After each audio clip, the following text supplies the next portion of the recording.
Devant Dieu et devant la nation sénégalaise, je jure de remplir fidèlement la charge de président de la République du Sénégal, d'observer comme de faire observer scrupuleusement les dispositions de la Constitution et des lois, de consacrer toutes mes forces à défendre les institutions constitutionnelles, l'intégrité du territoire, l'indépendance nationale et de ne ménager enfin aucun effort pour la réalisation de l'unité africaine.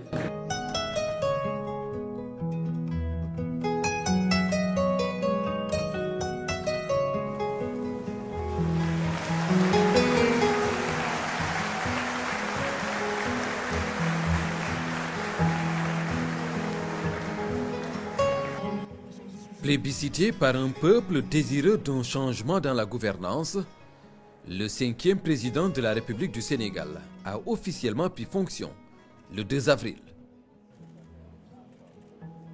L'élection du plus jeune président de notre histoire politique suscite beaucoup d'espoir, notamment pour la jeunesse.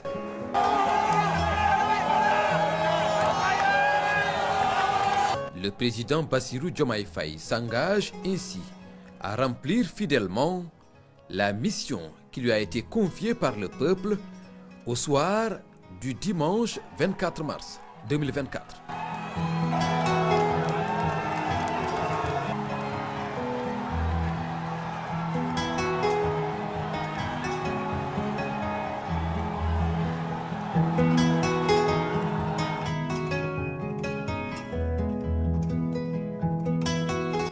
Sans perdre de temps, il nomme le même jour son Premier ministre.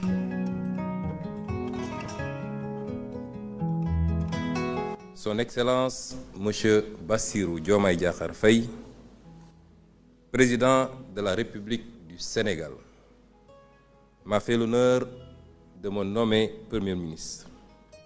Le 3 avril, lors de son adresse à la nation, le président Bassirou Diomaye Faye indique les grandes orientations de son quinquennat avec en ligne de mire la transformation systémique.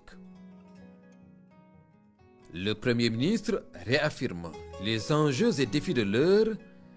Ousmane Sonko, chargé de la mise en œuvre de cette politique et de la coordination de l'action gouvernementale, trace la voie à suivre. Une équipe conforme au projet du président Diomaye Faye pour le Sénégal, un gouvernement de rupture et d'appropriation des aspirations légitimes du peuple souverain. Ce gouvernement donc compte 25 ministres et 5 secrétaires d'État. C'est un gouvernement de rassemblement, cohérent et rationalisé en termes de ministères. C'est un gouvernement de proximité, un gouvernement d'innovation et d'efficacité, exclusivement au service du bien-être primordial des Sénégalaises et des Sénégalais.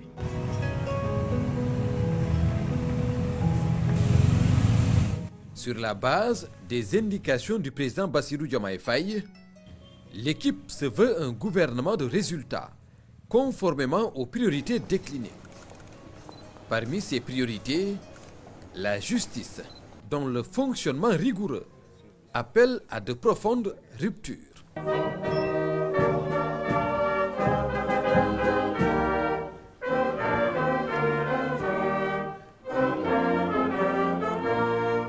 Et le 28 mai, la réforme et la modernisation sont engagées à travers des assises.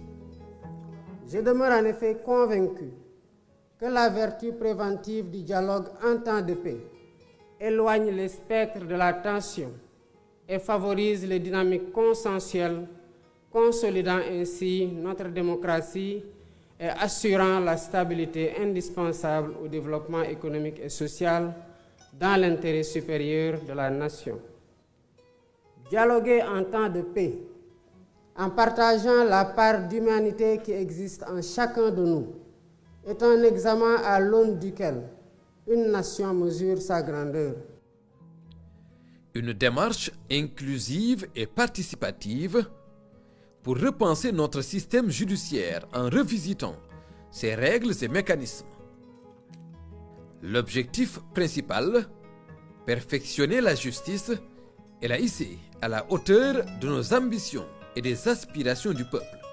Après avoir été traversé par de violentes secousses, force est de reconnaître que notre système judiciaire a besoin d'une profonde refondation, que seule une approche inclusive permettra de réussir.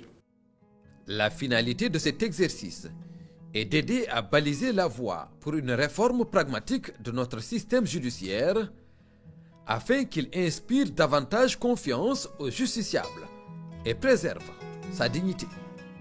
Pour redorer le blason de la justice, lui redonner ses lettres de noblesse et la réconcilier avec les Sénégalais, le chef de l'État souhaite inscrire ces échanges dans une démarche concertée. Un vaste chantier qui nécessite un dialogue franc et inclusif. Gardons-nous de vouloir bâtir une république des juges qui remettrait en cause le principe cardinal de la démocratie, à savoir le gouvernement du peuple, par et pour le peuple, en vertu duquel les élus restent les dépositaires légitimes du pouvoir étatique. Je suis confiant que nous pouvons y parvenir par une concertation sereine, ouverte et apaisée.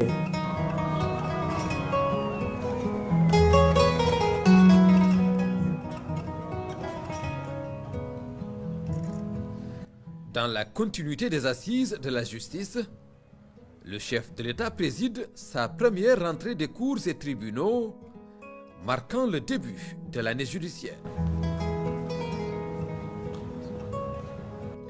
Une audience qui réunit les principaux acteurs du système judiciaire, cadre opportun pour débattre des défis actuels et futurs du fonctionnement des juridictions. Le chantier de la justice est à l'image de la mission de la justice. Sa perfection est souhaitable et sa prise en charge nécessaire. Monsieur le Président de la République, en vous élisant, les Sénégalais attendent de vous que le pouvoir politique soit le vecteur et le garant d'une justice indépendante, rendue exclusivement au nom du peuple et dans le respect des lois qu'ils ont choisies. Une justice qui n'est pas catalyseur de tensions, mais rempart contre les dérives. La crédibiliser, c'est d'abord une volonté politique qui consacrera une conscience effective des gouvernants à refuser toute immixtion dans le rendu de la justice et à créer les conditions adéquates à l'égalité de tous les Sénégalais devant la loi.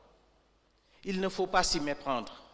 La justice est dans l'État, mais subit l'État quand ce dernier n'a pas comme credo de tout faire pour participer à asseoir et préserver son indépendance et créer les conditions matérielles de son exercice.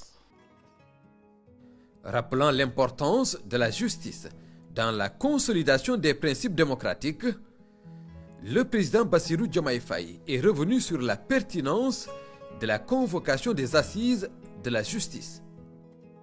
Un comité de rédaction se penche sur les principales recommandations consensuelles, l'objectif étant de rapprocher la justice du peuple au nom duquel elle est rendue. Ce comité a pour mission de matérialiser les réformes nécessaires afin, entre autres, que les exigences de l'état de droit soient mieux prises en charge par les acteurs du monde de la justice.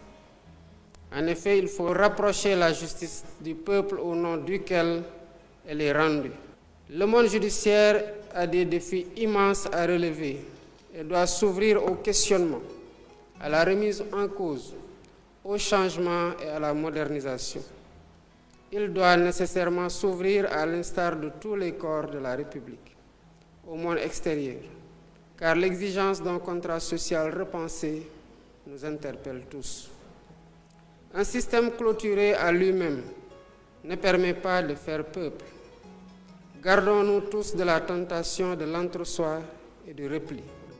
Ce rendez-vous républicain a offert au pouvoir exécutif comme judiciaire l'occasion d'échanger sur les thématiques au cœur de la cité. L'engagement renouvelé pour un Sénégal plus juste et pour une justice efficace, accessible et protectrice des droits de tous.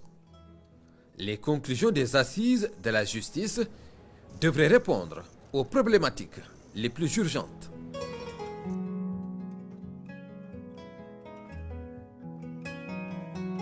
Autre secteur qui nécessite des réformes, celui des transports publics. Des États généraux convoqués pour définir les contours d'un système de transport inclusif et durable. Un diagnostic complet et sans complaisance impliquant les différents sous-secteurs du transport public, routier, ferroviaire et aérien. Le but visé étant d'améliorer la sécurité et de réduire les accidents.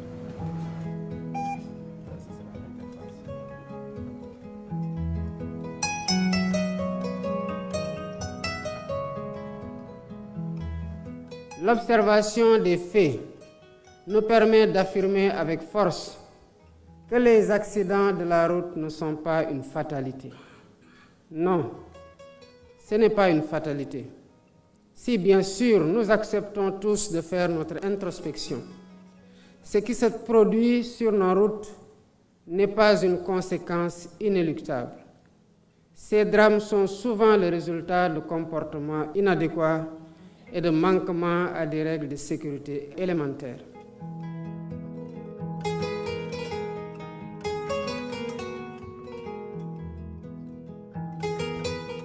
Ces assises constituent un tournant décisif pour le secteur afin de mieux répondre aux besoins croissants des usagers, mais aussi régler définitivement les nombreux et persistants problèmes dans les transports. Il est impératif que chacun, en particulier les acteurs socio-professionnels du transport public routier, s'engage dans une introspection sincère et une prise de conscience de leurs responsabilités. Non, ce n'est pas une fatalité. Si seulement nous comprenons l'importance de l'adaptation et de l'anticipation dans nos stratégies de développement des transports publics routiers, en intégrant des dispositifs d'alerte et de mitigation des risques, à l'instar de ce qui se fait dans les secteurs aussi normés que l'aviation et le maritime. C'est dire que nous ne devons plus faire les choses comme avant si nous voulons bâtir ensemble un avenir durable pour nos systèmes de transport public. Ces États généraux marquent un élan nouveau dans la volonté du chef de l'État d'opérer une rupture et d'apporter des changements en profondeur. La ferme ambition du président Diomaye Faye est de réinventer et moderniser le secteur des transports publics et de lutter efficacement contre l'insécurité routière.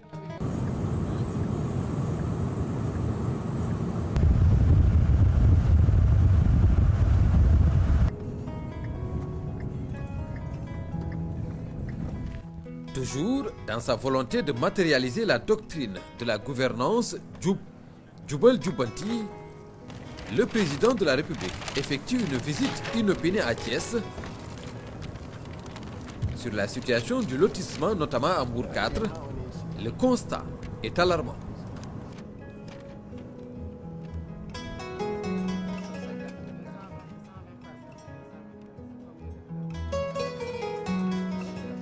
Pour le moment, on maintient la suspension et les services aussi seront instruits d'être vigilants et fermes par rapport aux instructions qui seront données.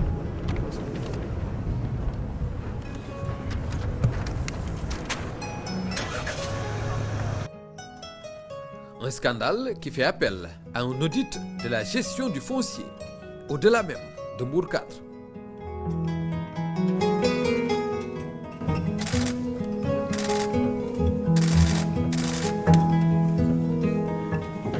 Après 2 mois d'intenses travaux, la commission ad hoc, chargée du contrôle et de la vérification des titres et occupations sur les anciennes et nouvelles dépenses du domaine public maritime, remet au président de la République son rapport.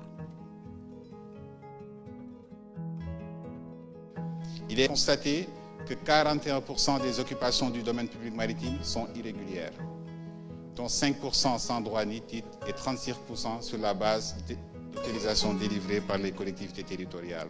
Un état des lieux détaillé où plusieurs irrégularités sont notées sur les 81 dossiers étudiés. 57% des dossiers présentent un défaut d'autorisation de construire, dont 4 sur des baux ou titres fonciers en règle. Il a été constaté que des sites ont été découpés en plus de 4 lots distincts sans arrêté du ministre chargé de l'urbanisme autorisant un lotissement. Irrégularités liées au statut d'occupation ou à l'usage et à la destination. Surtout, une défaillance des services de l'État avec des défauts d'autorisation d'urbanisme. La volonté affirmée d'un changement systémique impose la rectification et la reddition des comptes, une exigence de rigueur et de fermeté.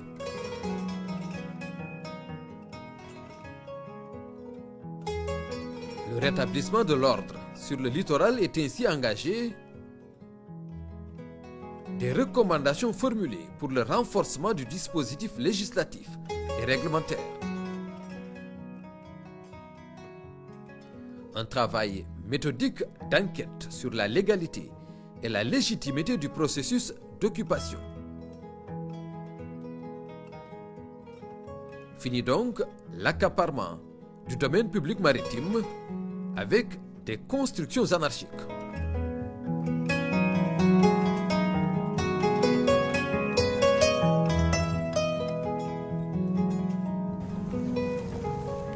Le développement ne se décrète pas, il se construit.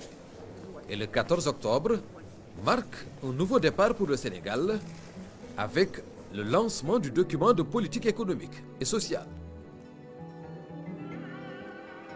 La vision Sénégal 2050, un agenda national de transformation qui va constituer pour les 25 prochaines années le seul et unique référentiel des politiques publiques.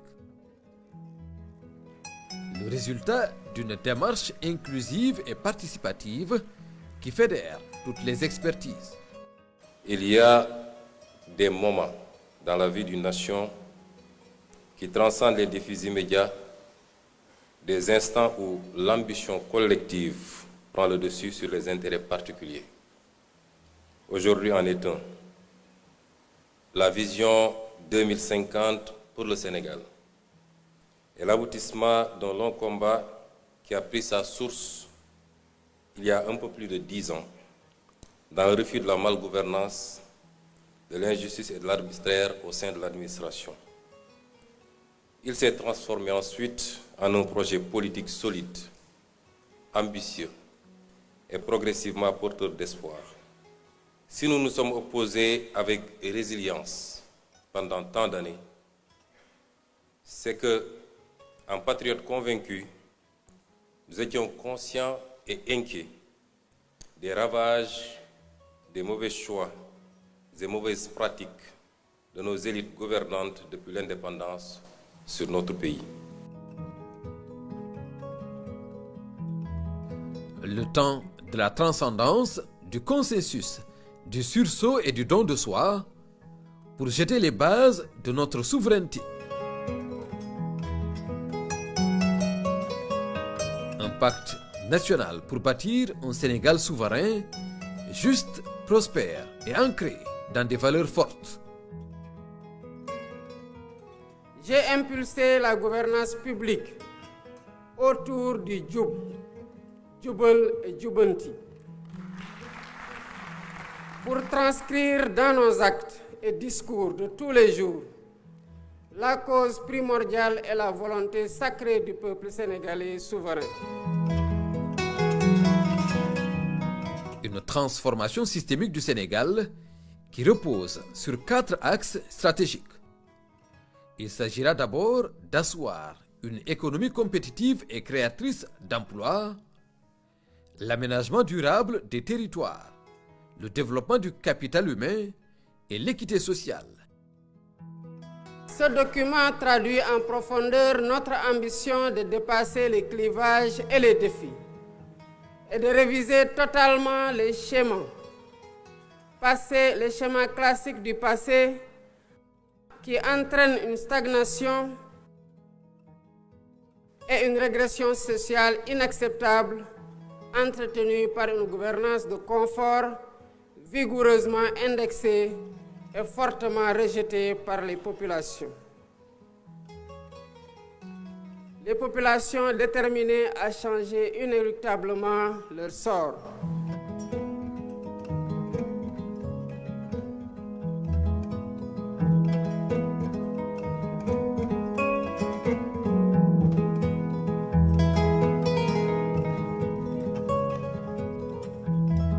La force d'un pouvoir, c'est sa capacité à agir, à fixer un cap stratégique, mais également à trouver dans le temps et dans l'espace, et selon les circonstances, les meilleures solutions et les moins coûteuses pour répondre aux défis présents et futurs, ainsi qu'aux aspirations et préoccupations légitimes des populations. Une trajectoire d'exigence de l'intégrité et de la droiture ou le défi de la bonne gouvernance.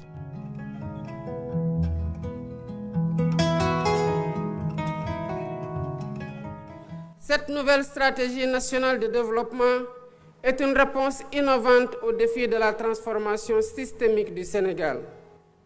Elle repose sur une vision endogène claire, cohérente, ambitieuse et assumée.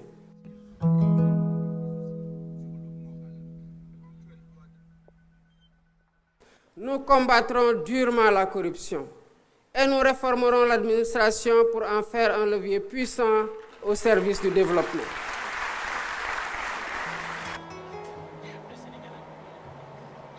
Le don de soi pour asseoir notre souveraineté passe également par une gestion rigoureuse des entreprises publiques. Redresser le pays et bâtir un État au plus près des populations et à la hauteur des défis de notre époque, c'est ce à quoi invite le président Bassirou Diomaye Faye. L'État qui confère des délégations à des entités publiques doit veiller à l'exemplarité de leur gouvernance et à leur performance. Nous faisons face à un État contraint, dont les marges de manœuvre budgétaires et financières n'existent quasiment plus. Ensuite, une administration républicaine, certes, mais manquant de cohérence et figée dans des schémas dépassés, alors même que nos réalités socio-économiques évoluent rapidement. Un secteur parapublic hypertrophié, doublonnant souvent avec l'administration centrale, qui est budgétivore et dont la contribution aux dividendes de l'État reste trop faible. Enfin, des services publics complexes et coûteux qui limitent l'efficacité des politiques publiques et ternissent l'image de l'État. Pour le président Diomaye Faye, l'action des entreprises publiques et leur mode de gestion ne peuvent plus échapper au contrôle de l'État central. Le socle commun que les administrateurs et managers publics partagent est le primat de l'intérêt général, la culture du service public et le sens élevé des responsabilités. Pour ancrer cette volonté de modernisation, il est essentiel de rappeler les 3 principes directeurs qui régissent la fonction publique. Le premier, le respect de la hiérarchie, indissociable de l'autorité de l'État. Le deuxième, la primauté de l'intérêt général, incarné par le président de la République et le gouvernement, eux-mêmes investis de la légitimité populaire. Le troisième, la solidarité gouvernementale, principe fondamental qui exige un respect total envers les membres du gouvernement et envers l'institution gouvernementale elle-même. L'objectif est aussi de rationaliser les dépenses de l'État et d'améliorer les marges de manœuvre budgétaires. La finalité étant de construire une gouvernance de souveraineté, de solutions et de résultats. Diriger, c'est décider, et pour ce faire, il faut disposer d'un précieux capital humain à valoriser pour améliorer les performances des organisations publiques et parapubliques. Ce qui fait de la transformation de la fonction publique une priorité absolue. Je signale l'importance de la refondation de l'action des pouvoirs publics, qui doit être conforme aux besoins et aspirations des populations, en repensant la déconcentration et en revitalisant la décentralisation.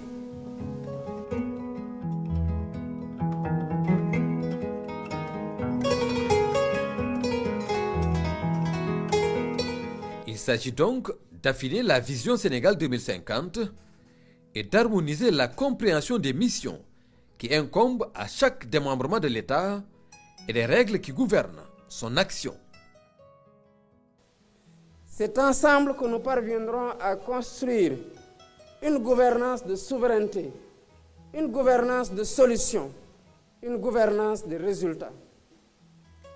Le rôle que vous jouez dans la conduite de l'État requiert un engagement total, une loyauté absolue, une déontologie exemplaire et une intégrité à toute épreuve.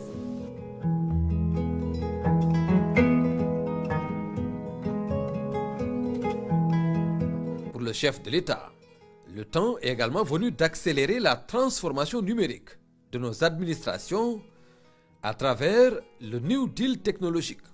Nous sommes dans une ère nouvelle où la technologie impacte profondément nos sociétés et nos économies. Partout, le numérique constitue un levier incontournable pour accroître la compétitivité, affirmer la souveraineté et favoriser la prospérité.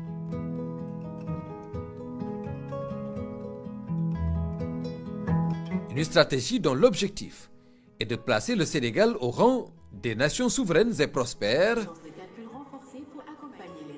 en faisant du numérique un des moteurs de la transformation sociale et économique. La digitalisation de l'administration et des services publics, notamment les services cadastraux, la gestion du foncier, le dossier patient informatisé, l'état civil dématérialisé, la facturation électronique, la télémédecine, le e-learning entre autres, est une priorité absolue. Elle est la pierre angulaire de cette transformation digitale.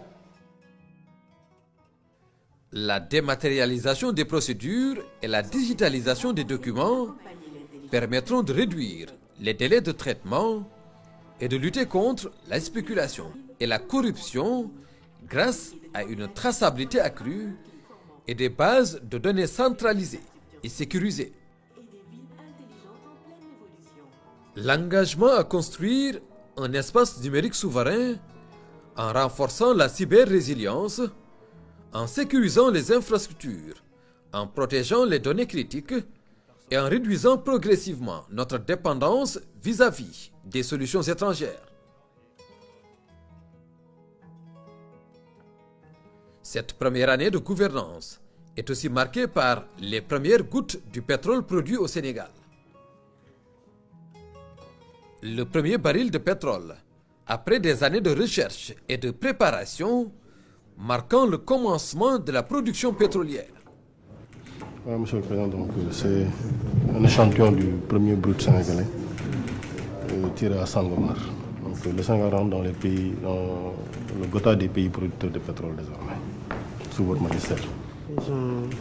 J'en profite pour vous féliciter l'ensemble du gouvernement, féliciter l'opérateur Woodside et féliciter aussi le peuple sénégalais et leur dire notre engagement à faire bon usage de ces ressources pour les générations actuelles et les générations futures.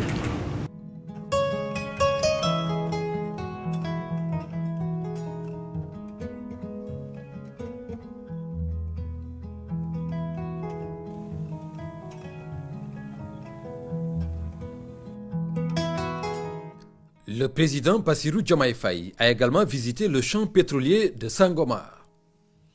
La plateforme pétrolière où les premiers barils de pétrole sont en train d'être produits.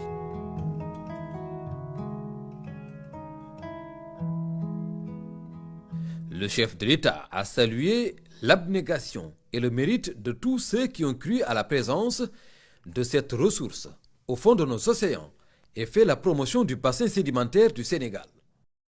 L'expression d'une fierté d'avoir vu à l'œuvre de brillants jeunes Sénégalais déployer leur savoir-faire au cœur de cette impressionnante plateforme.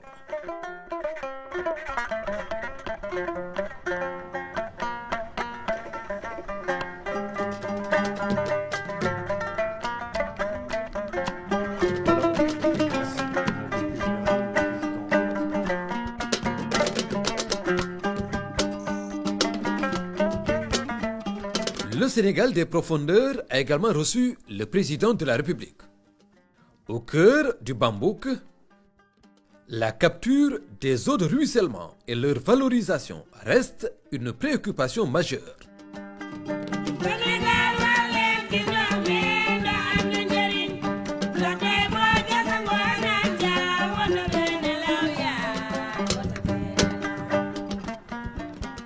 Tout l'intérêt de cet ambitieux projet du bassin versant du Nianéja-Bolong, dont l'objectif est de mobiliser annuellement 46,6 millions de mètres cubes, mais aussi d'arrêter l'intrusion des eaux salées en provenance du fleuve Gambie.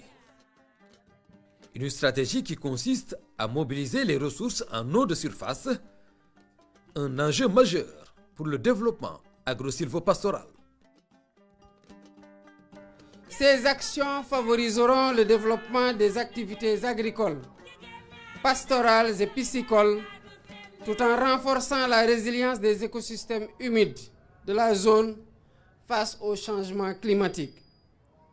Ce projet traduit ainsi la volonté de l'État de prendre en charge les besoins en eau pour l'exercice des activités agro-sylvo-pastorales et halieutiques durant toute l'année.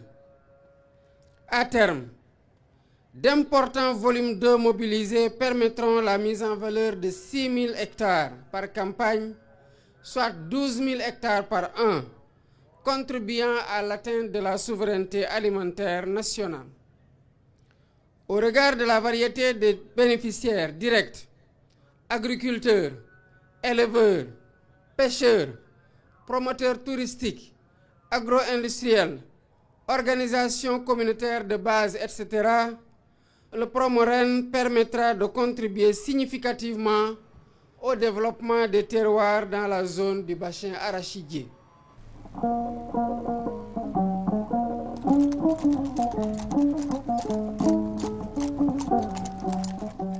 Non loin du Ndoukoumane, le Saloum a l'honneur pour la 9e édition de la Journée nationale de l'élevage.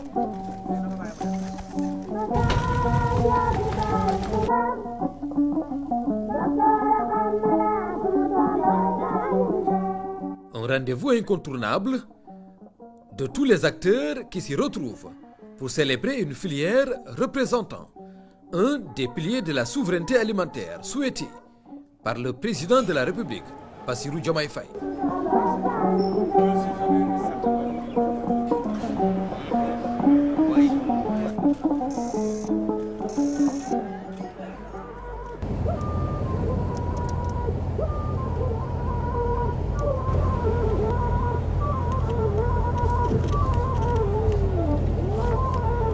Au fin fond de la zone aurifère du département de Saraya, le site de Sansamba, symbole de l'orpaillage traditionnel et artisanal.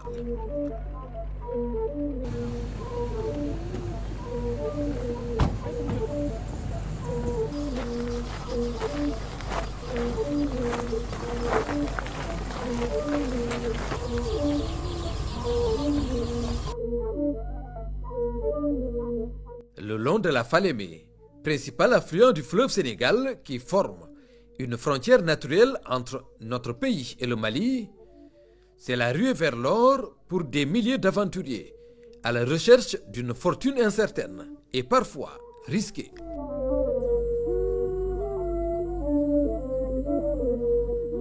Conséquence, une agriculture appauvrie ou simplement abandonnée, un système éducatif affaibli, une étendue de terre anéantie, un environnement très affecté et des risques sanitaires réels. Depuis 1925, Depuis 1925, ils sont dans le domaine de l'orpaillage. Mais les 4 dernières années, ils n'ont jamais eu autant de désastres. Et c'est pour ça qu'ils souffrent, ils ont des doléances. Plus d'agriculture, plus de vie. Tout ça, c'était des champs, mais aujourd'hui, plus d'arbres, plus de champs.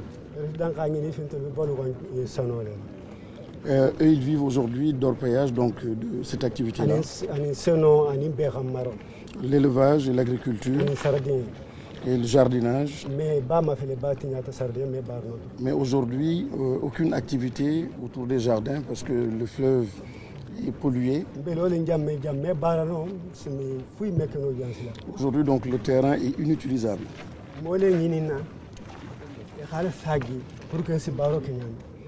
Tout ce qu'ils souhaitent, tout ce qu'ils demandent, c'est que les terrains reviennent donc comme ils étaient, redeviennent comme ils étaient, pour qu'ils puissent travailler. Aujourd'hui, leur préoccupation, c'est de retrouver des activités, pouvoir mener leurs activités d'agriculture, d'élevage, d'orpaillage. Il y a d'autres sites aussi, c'est exactement la même situation. Si ça continue, la cadence donc est maintenue, Sansamba va disparaître.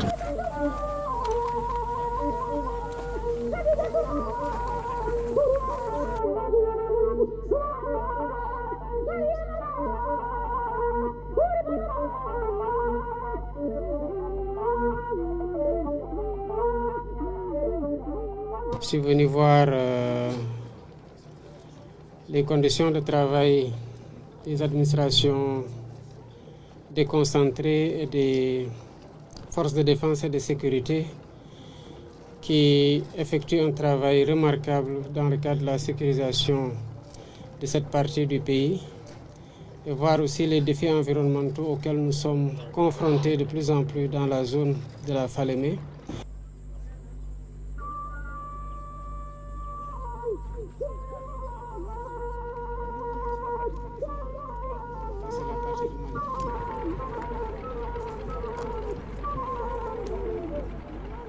Il fallait aussi venir jusqu'ici pour voir les dégâts qui ont été rapportés, mais constater de visu aussi le niveau d'application du décret et davantage instruire les forces de défense et de sécurité avec la collaboration des populations, des élus et des autorités déconcentrées, de veiller à ce que cette mesure soit correctement appliquée d'ici à juin 2027. C'est une préoccupation majeure quand on sait que la Falémé est un affluent du fleuve Sénégal qui alimente jusqu'à Dakar l'eau à usage domestique. D'autant plus que nous sommes dans le cadre de projets de transfert d'eau du fleuve Sénégal, notamment pour ce qui concerne le grand transfert et qui doit alimenter les villes de Touba, de Thiès, de Mbour et de Dakar qui concentrent plus de 52% de la population urbaine et 31% de la population du Sénégal, étant entendu que l'essentiel des pôles urbains sont configurés entre Diamniadio, Daga-Kholpa, la nouvelle ville de Thiès, et Mbour dans une certaine mesure.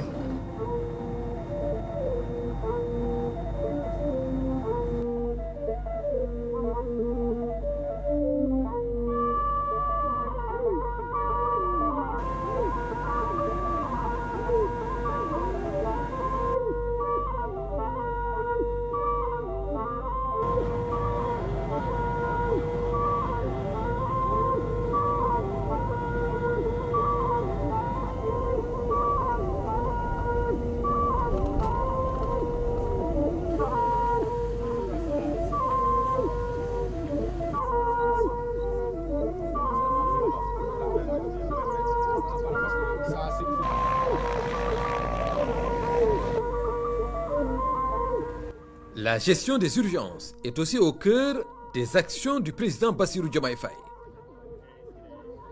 En témoigne son déplacement dans le nord-est du pays.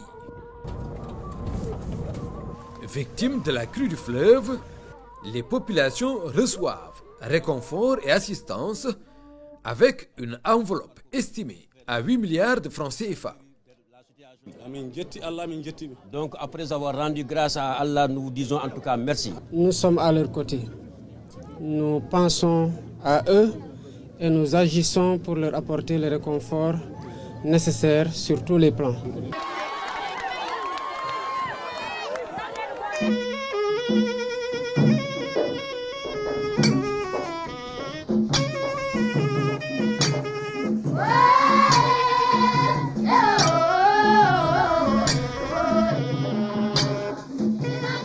La même démarche pour accompagner la réinstallation des déplacés du sud du pays à travers le plan Diomaye pour la Casamance, PDC. Une centaine de millions mobilisés pour appuyer 666 chefs de ménage en instance de retour à raison de 150 000 francs par personne. L'État entend réparer ces injustices et soutenir les déplacés dans leur retour à une vie normale et rétablir un équilibre longtemps perturbé par la situation sécuritaire.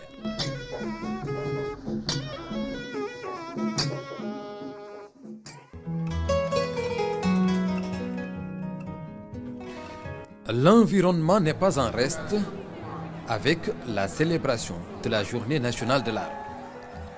Une campagne placée sous le thème « Rôle du reboisement dans la souveraineté alimentaire et le développement économique ».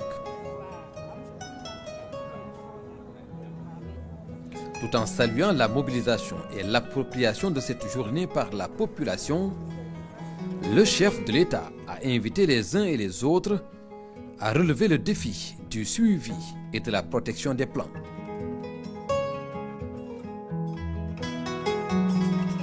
Un acte symbolique dans les jardins du Palais le 5 juin a aussi marqué la célébration de la Journée mondiale de l'environnement. La plantation d'un corosolier est une action en faveur de l'environnement pour une dynamique responsable et écologique qui va rester dans l'histoire du Palais de la République. C'est l'un des actes certainement qui va marquer personnellement mon passage ici. C'est un exercice que j'aime particulièrement et auquel j'invite les populations sénégalaises. L'autre acte fort dans la gouvernance du président Diomaye Faye, c'est la mobilisation citoyenne pour améliorer le cadre de vie à travers la journée Setal Suñu Réew, organisée tous les mois.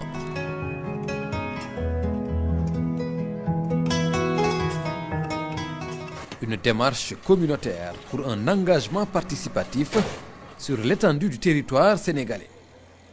Faire ensemble de Setal Suñu Réew un symbole de notre engagement collectif pour un environnement sain et une meilleure qualité de vie, c'est tout le sens qu'il faut donner à cette journée d'investissement humain communautaire.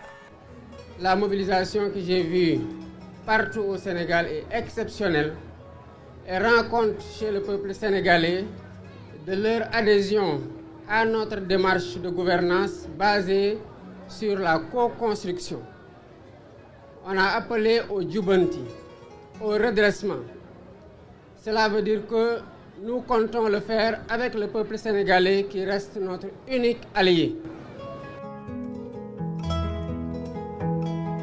Des Sénégalais de tous bords et de toutes conditions ont adhéré à la démarche de gouvernance basée sur la co-construction prônée par le chef de l'État.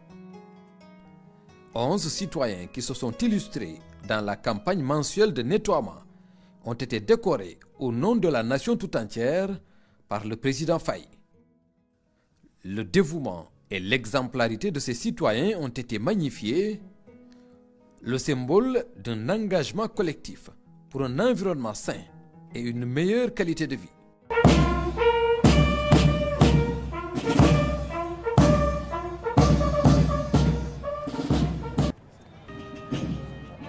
Après l'épisode tragique de la Seconde Guerre mondiale, l'Afrique toute entière exige la manifestation de la vérité et demande à ce que justice soit rendue aux martyrs de Thiaroye 44.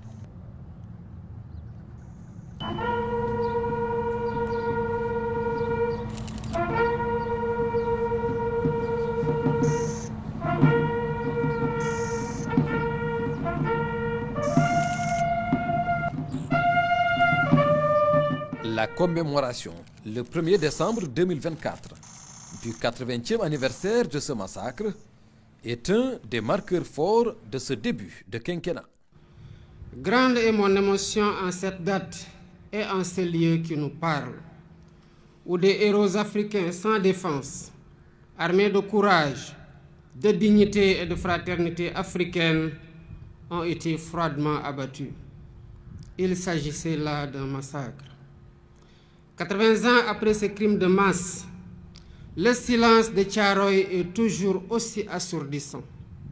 Les murmures venus d'outre-tombe nous interpellent avec fracas, pendant que l'ampleur de ce crime demeure minimisée et souvent même niée par certains milliers des héritiers de ceux qui l'ont commis. Sur cette terre blessée de Thiaroye résonnent encore les rafales sifflant au bout des canons, comme pour rappeler que l'horreur est toujours là, entière, immortelle.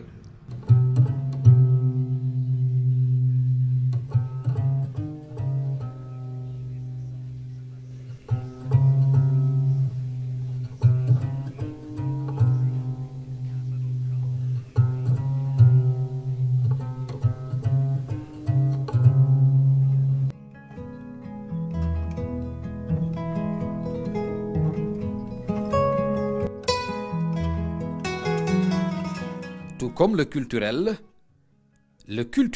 est aussi au cœur des actions du chef de l'État. L'expression d'un engagement renouvelé à soutenir les valeurs spirituelles et culturelles qui fondent le Sénégal. Une démarche républicaine qui l'aura conduit dans différents foyers religieux du pays. Vraiment, soyez le bienvenu ici. L'arrivée au pouvoir du président Bassirou Diomaye Faye a également impulsé un nouveau cap pour sa diplomatie avec une orientation résolument panafricaine. Cette démarche est fondée sur le bon voisinage. Les différentes visites de courtoisie réaffirment la vision d'une diplomatie de proximité. Au plan sous-régional, le chef de l'État plaide pour le dialogue et la concertation, privilégiant une issue conforme aux idéaux des communautés.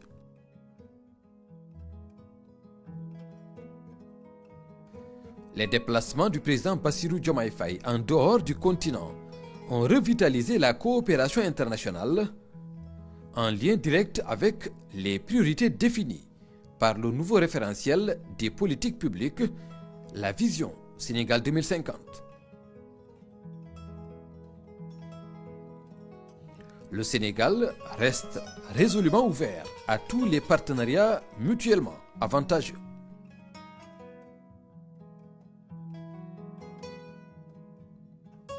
Le Sénégal n'est la chasse gardée de personne. Une diplomatie portée par la vision d'un pays souverain, ancré dans une Afrique en progrès continu et soutenue par l'impulsion bienveillante du président Bassirou Diomaye Faye.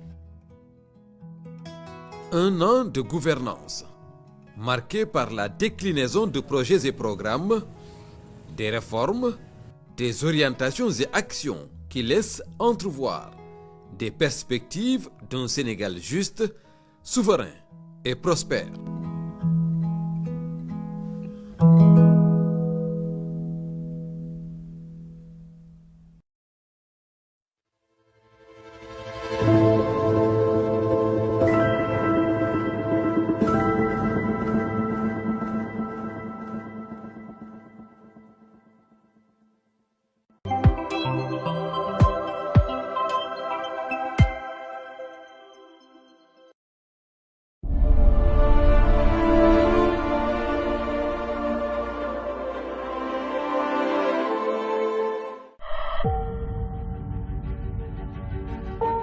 Avril 2024.